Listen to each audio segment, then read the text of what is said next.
This is ABC 7 News at 10, Chicago's #1 news.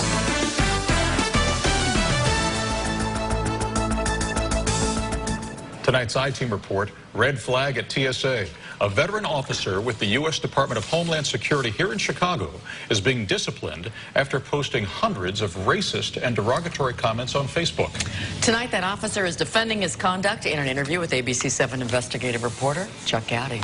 Kathy Allen, his name is Roy Egan, and not only were Officer Egan's racial and religious rants open for anyone to see, for years he openly identified himself by name on Facebook and listed his employer, U.S. Homeland Security, TSA, the Transportation Security Administration.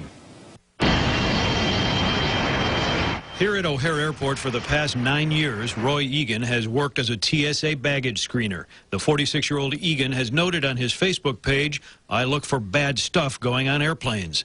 But it wasn't Egan's personal data that caught the eye of the I-Team. It was his public postings such as this, calling Islam a cult that glorifies death and a filthy religion. It is a theme Egan repeated in postings just about every day, that Muslims should be exterminated. Chuck Gowdy from ABC 7. How you doing, Chuck? In the garage at Egan's southwest suburban home, we discussed his anti-Muslim statements. You posted those, didn't you? It was common stuff I picked off the web and made comments on. Well, what does it say that a TSA officer is saying these kinds of things about Muslims? I don't refer to it in my job. Egan's job is to screen baggage at O'Hare. Since 9/11, the treatment of Muslim travelers and allegations of Middle Eastern profiling have dogged Homeland Security agencies. Officer Egan recently posted, "Does anything at all make you smile more than a Muslim burning by his own hateful hand?" And he maintains such beliefs do not interfere with his work. How about if some Muslim's name on a piece of luggage comes by you? Does it get extra scrutiny? No. No, that's against the rules.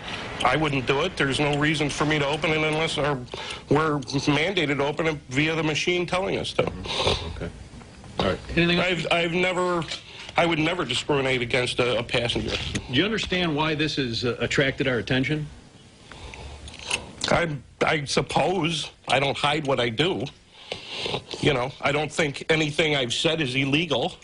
I don't think, and I definitely don't do anything illegal. It made me sick. I mean, it's chilling to know that somebody who is a federal employee who works at the TSA of all places can hold these views with such hatred and such intensity, and to hold them publicly on his Facebook page, unabashedly, without any sort of regret. It's scary. Egan also posted against gays, Hispanics, and blacks. He called President Obama Muslim-in-chief, made racial comments on Obama's skin color, and said he hoped to live long enough to see him die.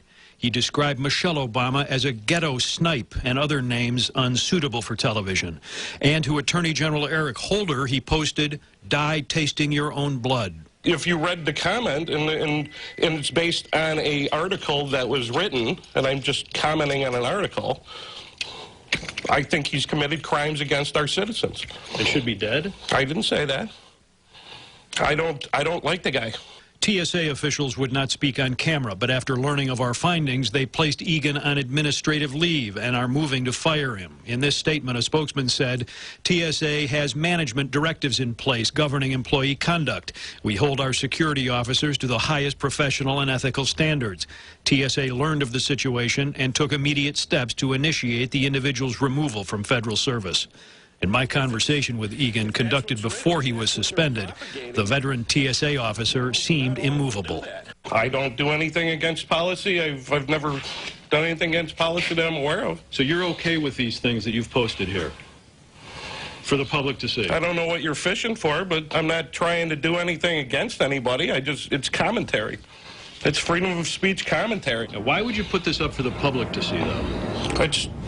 I'm not the only one. It's all over the internet. We're going to be in touch with TSA to work with them in order to ensure that this is not a situation that is replicated and that it's not a deeper problem.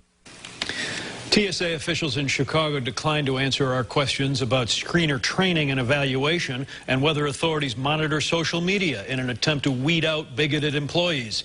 TSA does have a code of conduct that requires its employees on or off duty to conduct themselves in a way that does not cause the public to question their judgment or harm the agency's mission. After our meeting, Mr. Egan changed his Facebook page to one that will only allow his approved friends to see the postings. Interesting. Okay. All right, Chuck. Thanks. Service problems for Black